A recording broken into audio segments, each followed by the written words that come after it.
I don't want to kill, but I couldn't find any way to eat the girl's meat fresh. It's horrible because we couldn't help thinking about Renée Hartevelt's family.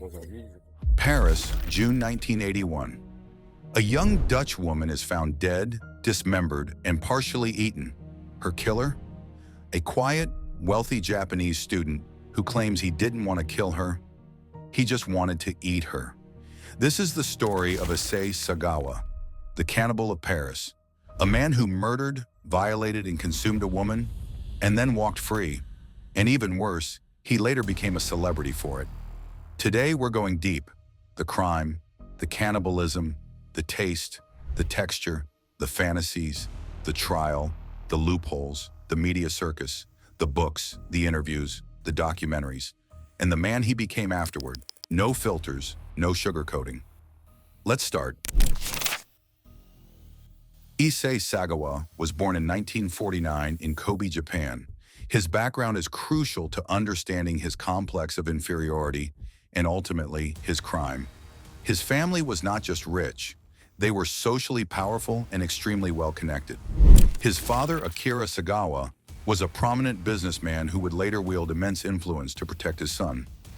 Growing up in this high-pressure environment meant that conformity and perfection were expected. But Issei was different. He grew up small, sickly, frail. He was born prematurely, often ill, and physically weak compared to the ideal of the Japanese male figure expected in their social circles. He says he always felt inferior, physically and sexually. This feeling of being defective or incomplete became the fertile ground for his horrific fantasies. And from a very young age, he developed an obsession that gave him a perverse feeling of power: cannibalism. He claims his fantasies started in elementary school. It wasn't about murder, it was an act of oral sadism, a desire to consume, to incorporate the object of his desire to gain their strength. He used to stare at a foreign classmate, white, blonde, and imagine biting into her skin. This girl, who represented everything he felt he lacked: height, physical strength, whiteness, which he associated with beauty and vitality, became the template for his future victim. His own words reveal the chilling detachment. "It's a fetish. I never wanted to kill. I wanted to taste. It was about eating a beautiful Western woman to absorb her vitality." This desire to consume something beautiful and powerful, to remedy his own perceived flaws through a violent, ultimate act of possession, defines everything that comes later. It wasn't simple sexual deviance. It was a deeply ingrained compulsion to reverse his own biological weakness by ingesting strength. In the late 70s, Sagawa moves to France to study literature at the prestigious Sorbonne. For Sagawa, Paris was more than a city, it was an escape hatch.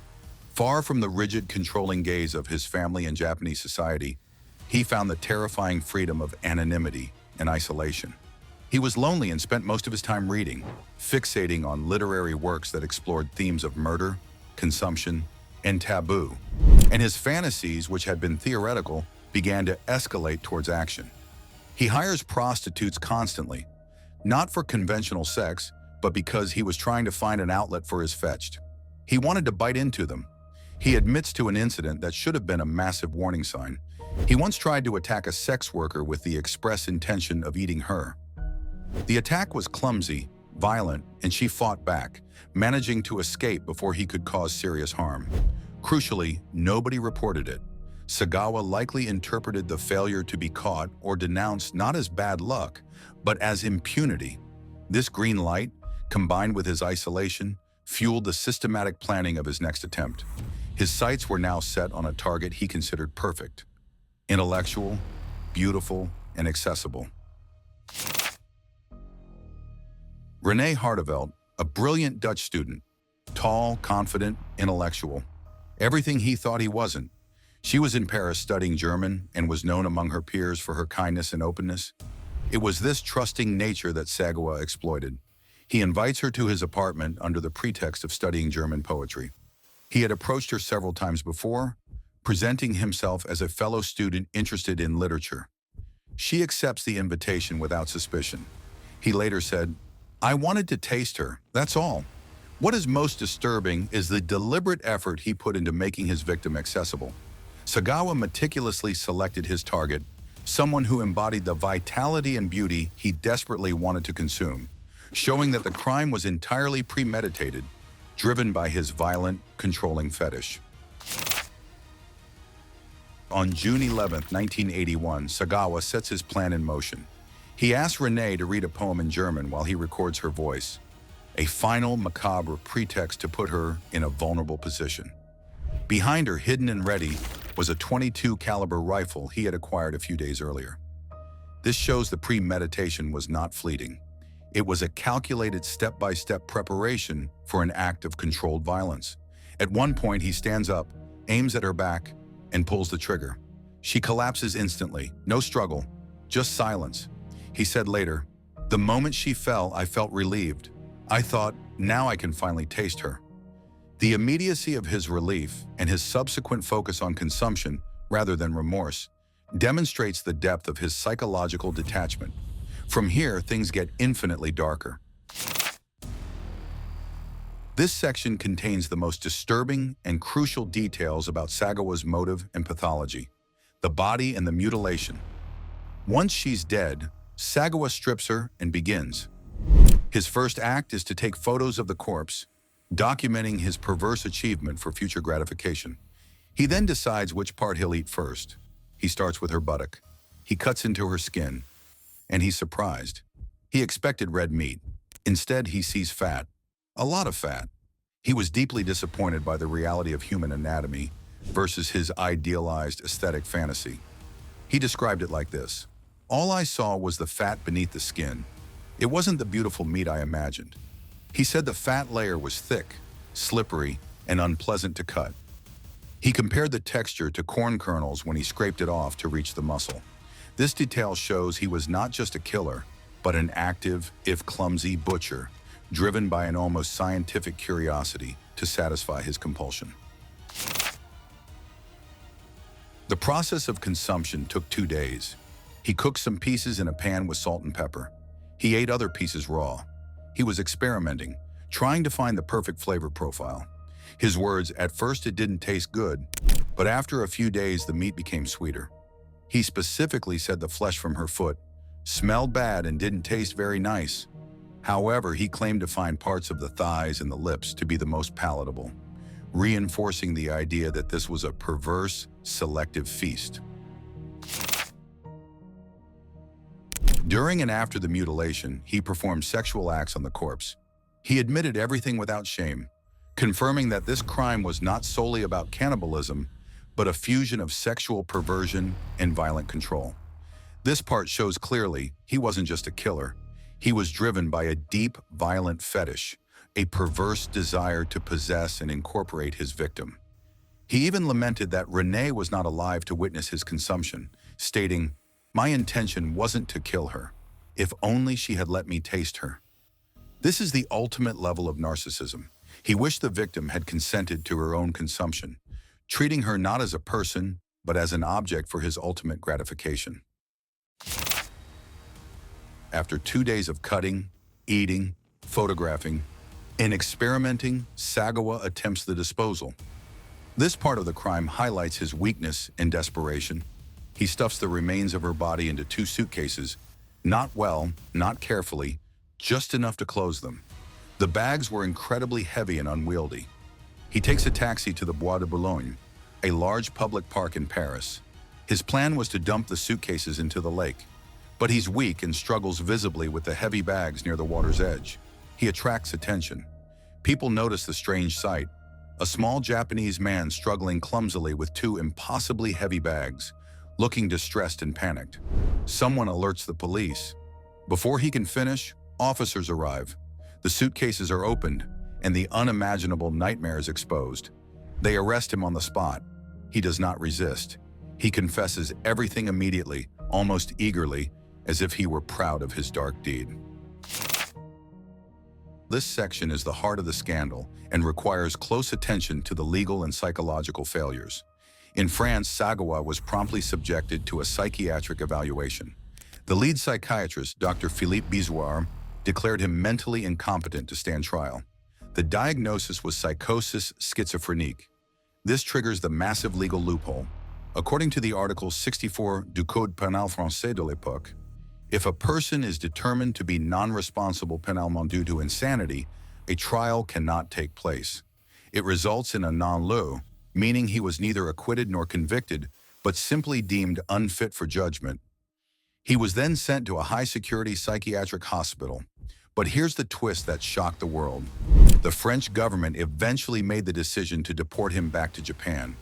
It was not an extradition, but an expulsion administrative, an attempt to quietly offload the international scandal. When he arrives in Japan in 1984, he's examined again by Japanese psychiatrists.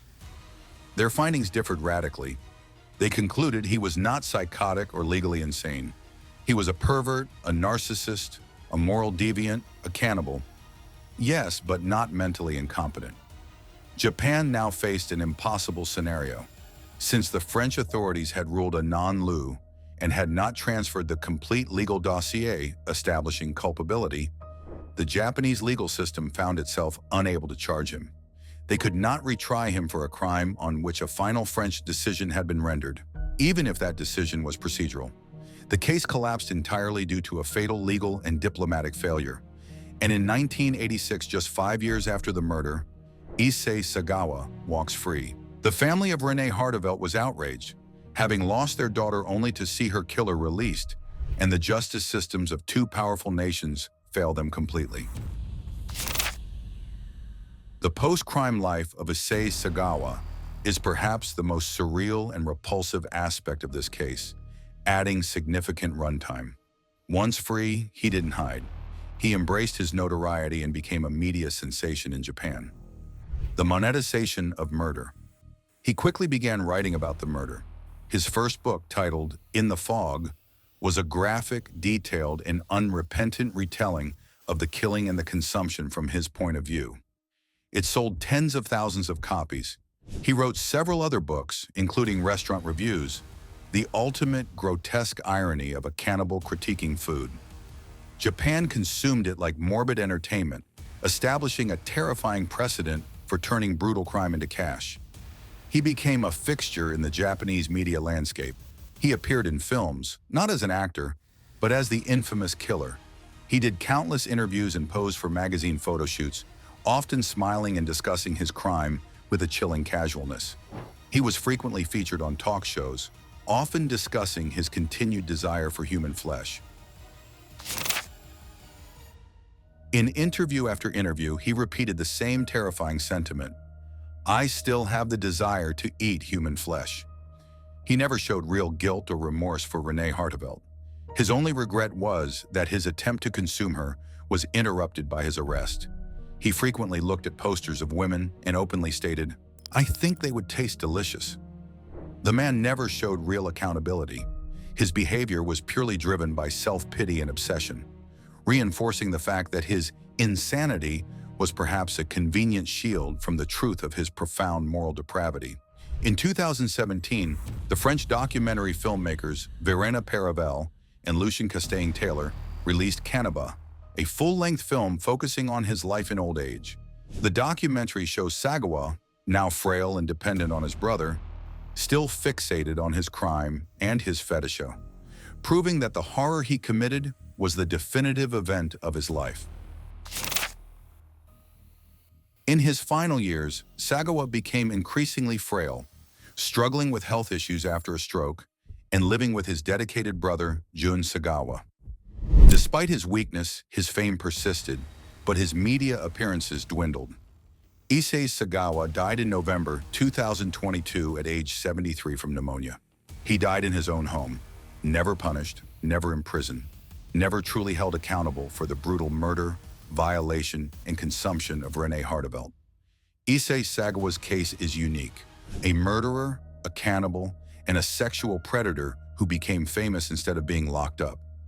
He killed a woman, violated her body, ate her flesh, and then built a career on the horror he created, leaving the Hartevelt family to witness his success. His story forces one essential question: How does someone commit one of the most brutal crimes imaginable, then exploit a complex tangle of diplomatic and judicial failures, and end up treated like a celebrity? The answer lies in the deeply unsettling nature of sensationalism and the moral limits of our justice systems. Sagawa became a perverse symbol, a monster in the public eye who demonstrated that the most extreme acts can sometimes be shielded, not by justice, but by psychological jargon and international bureaucracy. And perhaps the most disturbing part remains. He never regretted what he did, not once. His case is a permanent scar on the history of true crime.